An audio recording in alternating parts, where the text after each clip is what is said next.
Buenas noches, estimados participantes.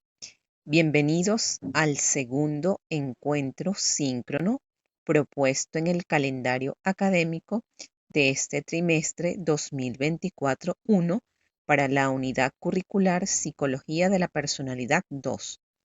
Quien les habla, la tutora Yosbeli Vázquez, dando continuidad a la programación del trimestre.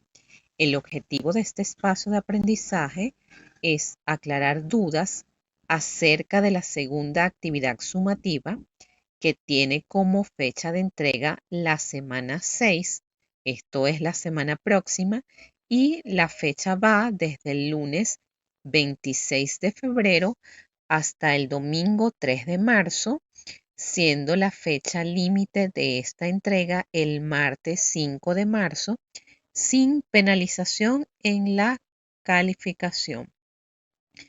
Vamos a comenzar por explicar los detalles de la actividad sumativa 2, que en esta oportunidad consiste en la realización de una B de Gauguin que estudiará la unidad 2, la cual tiene como objetivo analizar los factores explicativos entre personalidad y enfermedad para su integración a los modelos de salud.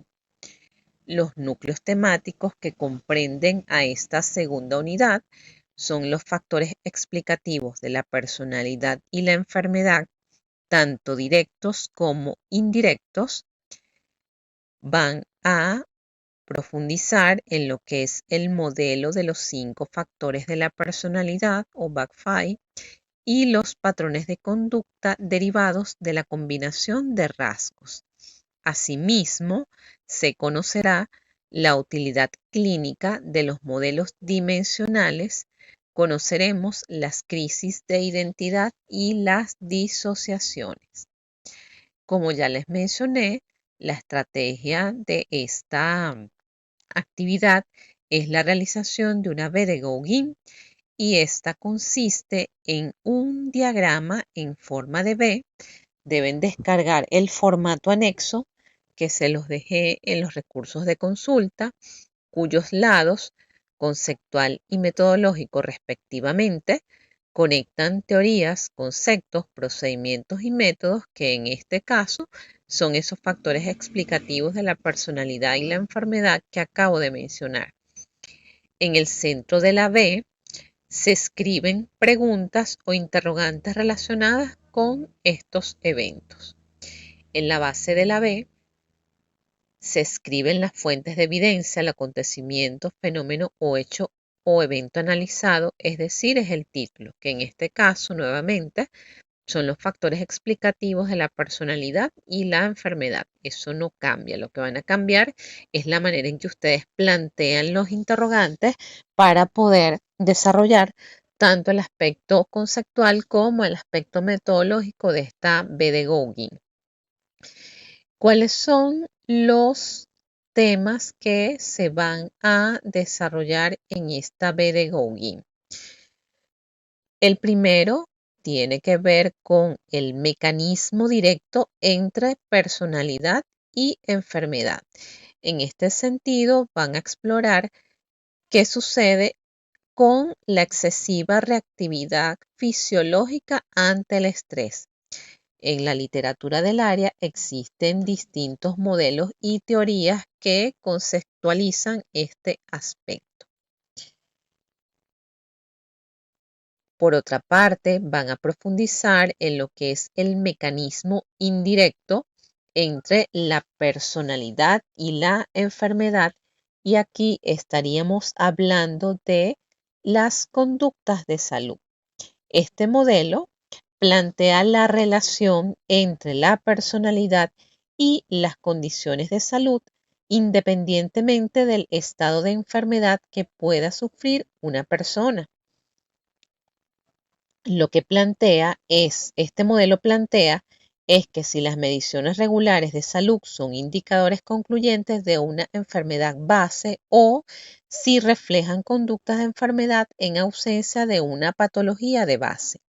Las conductas de enfermedad se refieren a todo aquello que hacen las personas cuando creen que están enfermos. Otro modelo que sigue esta línea hace referencia a cómo la personalidad influye en la autorregulación de la enfermedad y en la progresión de la misma mediante las conductas de enfermedad. Con respecto a el punto anterior, que es el mecanismo directo entre la personalidad y la enfermedad y la excesiva reactividad fisiológica ante el estrés, pues van a ubicar el modelo de modulación del estrés. Desde este modelo se asume que la respuesta de estrés en el individuo puede causar la enfermedad y que la personalidad actúa haciendo a la persona más o menos vulnerable a sus efectos perjudiciales. Este modelo tiene como base los conocimientos en la psiconeuroinmunología que muestran que el estrés produce daños en la salud mediante la activación del sistema simpático y de los sistemas neuroendocrinos, los cuales provocan una gran cantidad de respuestas a nivel fisiológico que generan el debilitamiento del sistema de vigilancia inmunológica.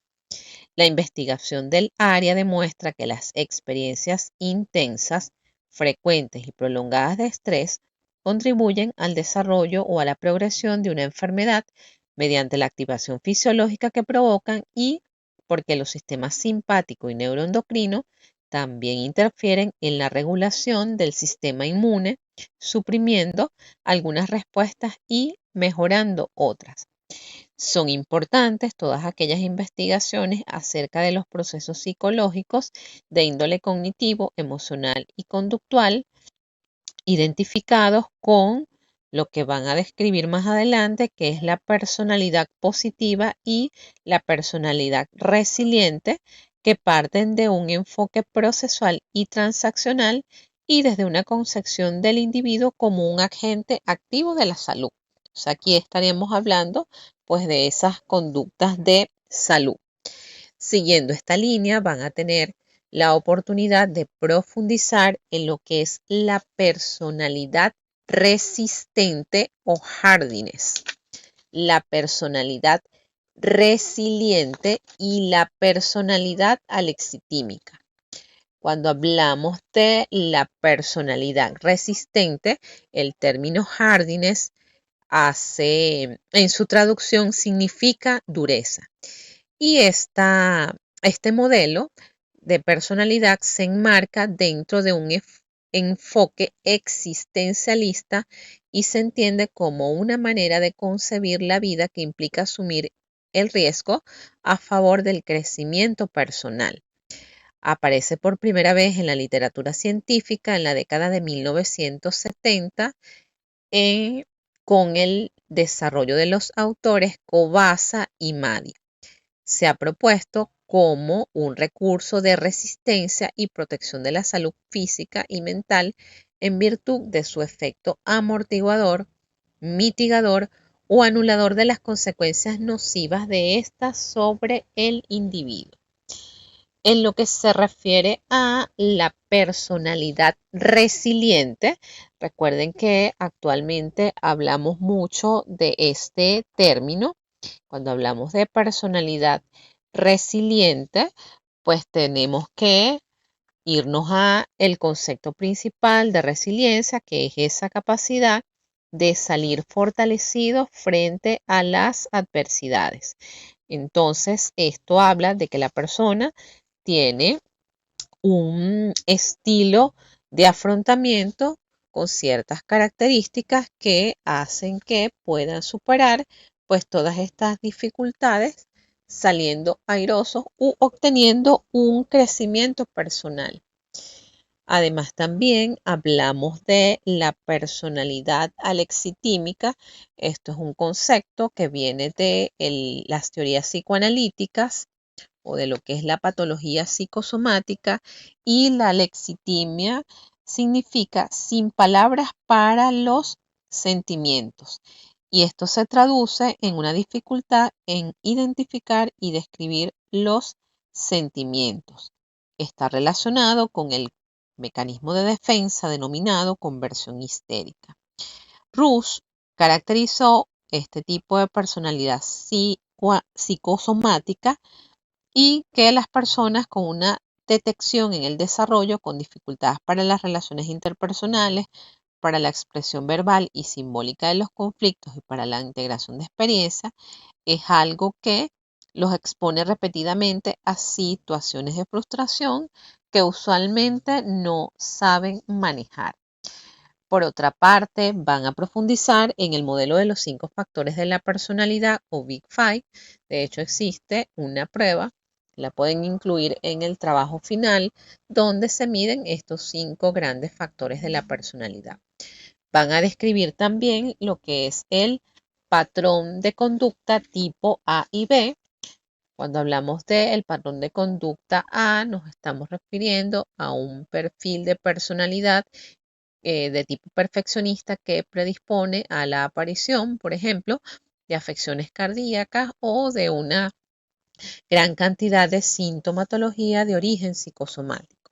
El patrón de conducta B, pues sería el funcionamiento normal de la personalidad, y el patrón de conducta tipo C haría a la persona proclive a padecer depresiones y a la aparición del cáncer. Por otra parte, van a profundizar en la utilidad de los modelos dimensionales para la evaluación de la personalidad. También vamos a profundizar en lo que son las crisis de identidad y las disociaciones.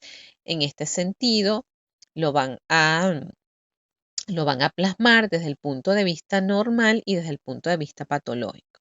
También van a profundizar en lo que es la identidad y la teoría de las relaciones objetales, que es cómo nos vinculamos con las personas. Aquí haremos referencia a autores psicoanalíticos como Melanie Klein, Kohut, entre otros. La personalidad disociativa, vamos a explorar lo que es la comprensión dinámica de este trastorno, cuáles son las causas, en qué porcentaje de la población se produce, qué es la epidemiología, cómo se evalúa esta personalidad y cómo es la intervención psicológica. El trastorno de identidad disociativo, que aparece con ese nombre en el manual diagnóstico de SM5, pues van a explorar cómo es la evaluación, comprensión dinámica de ese trastorno, cuáles son las causas o la etiología, la epidemiología, la evaluación y la intervención. Con respecto a este último punto, yo les sugiero que vean la película que se llama Fragmentado, donde ejemplifican cómo se presenta a nivel clínico pues este trastorno de identidad disociativo. También hay un caso muy famoso en Argentina de una mujer que bajo una fuerte situación de estrés pues desarrolla este trastorno de identidad disociativa. Ahora, siguiendo con el estilo en que van a realizar esta vez de Gauguin, pues van a clasificación la información recopilada, bien sea se trate de teorías, conceptos, aquí entraríamos en el dominio conceptual, y los procedimientos entraríamos el dominio metodológico. Con este dominio metodológico, pues los aspectos teóricos que van a desarrollar es el modelo de los 5 factores de personalidad, ya que este modelo tiene su propio instrumento de evaluación, la utilidad de los modelos dimensionales y cómo se evalúan tanto la personalidad disociativa como el trastorno de identidad disociativo, cómo se evalúan y cómo se interviene. Van a analizar toda esta información, van a hacer un resumen de los tópicos investigados. Ya saben que el título de este resumen son Factores explicativos de la personalidad y la enfermedad, formular interrogantes relacionadas con el tema investigado, pues esas interrogantes van a partir de la integración de todos, de por qué les interesa estudiar todos estos subtemas de la unidad 2. Van a construir esta vez en el formato suministrado que está, como les indiqué, en los recursos de consulta de la unidad 2. Yo les sugiero que específicamente la página donde deben plasmar la B de Gauguin, utilicen tamaño oficio o extra oficio y en orientación horizontal para que tengan mayor amplitud para poder plasmar toda esa información. La síntesis integradora, por tratarse de un tema bastante extenso, les indiqué que este diagrama puede contener 10 párrafos. En la síntesis, en la descripción de las disposiciones de forma, van a encontrar que esto es de 10 a 12 páginas. Vamos a tomar en cuenta que cada párrafo puede tener una extensión de 25 líneas. En este resumen voy a permitir que puedan organizar la información a través de cuadros sinópticos o de cuadros resúmenes de la información para que puedan tener mayor capacidad de organización de toda esa información. Con respecto a las disposiciones de forma, pues este trabajo debe contener su portada institucional de acuerdo a los lineamientos que pauta la universidad. Por tanto, este trabajo no debe contener imágenes en la portada, deben mantener la homogeneidad en el estilo de letra, que es Arial 12. Se va a evaluar que el diagrama de B de Gauguin esté en una sola página, que realicen estas síntesis integradoras de 10 a 12 páginas y que por favor incluyan las referencias. El material guía para esta unidad es el del Manual de Psicología de la Personalidad de Bermúdez, pero también pueden utilizar algún otros materiales que yo les dejé dentro de los recursos de consulta. Ahora, ¿cuáles son los criterios de evaluación específicas para esta tarea? El título, las fuentes de evidencia, ya sabemos cuál es el título que van a colocar, que las interrogantes sean coherentes con el tópico psicológico planteado, que el dominio conceptual esté debidamente desarrollado, al igual que el dominio metodológico, ya saben los temas que van en cada uno, que esté bien organizada, que se cumpla la estructura del formato y que incluyan las referencias. Como ya señalé al inicio, esta tarea tiene como fecha de entrega a partir del lunes 26 de febrero hasta el domingo 3 de marzo, siendo la fecha límite hasta el martes 5 de marzo sin penalización en la calificación. Con respecto a los resultados de la actividad sumativa 1, todavía algunos trabajos se encuentran en proceso de corrección y revisión. La observación que les hago es que algunos no desarrollaron el trabajo solamente en base a la clasificación del DCM5. Recuerden que también debíamos incluir lo que indica el manual CIE 11, la clasificación internacional de enfermedades en su versión 11, que describe los trastornos de personalidad según niveles de severidad y según algunos subtipos, muy diferente a cómo lo cataloga el de SM5, que ya sabemos que lo organiza en 3 clústeres: el grupo A de los raros o extraños, que tenemos el trastorno de personalidad paranoide, el trastorno de personalidad esquizoide, el trastorno de personalidad esquizotípico. En el grupo B, que son los dramáticos o impulsivos, tenemos el trastorno de personalidad histriónico, el trastorno de personalidad narcisista, el trastorno de personalidad antisocial, el trastorno de personalidad límite. Y en el grupo C, que tenemos a los ansiosos, tenemos pues esa caracterización de el trastorno de personalidad dependiente, el trastorno de personalidad evitativo y el trastorno de personalidad obsesivo compulsivo, que no tiene que ver con el TOC. El TOC es trastorno obsesivo compulsivo y están marcados dentro de los trastornos de ansiedad. Algunos de ustedes tuvieron el error conceptual en relación con describir otros trastornos de personalidad, indicando, por ejemplo, trastorno del estrés postraumático, trastorno del espectro del autismo, y eso no entra dentro de los otros trastornos de personalidad de acuerdo a lo que plantea el DSM-5. Estos otros trastornos de personalidad son todos aquellos debidos a los cambios de la personalidad que tienen un origen por afección médica.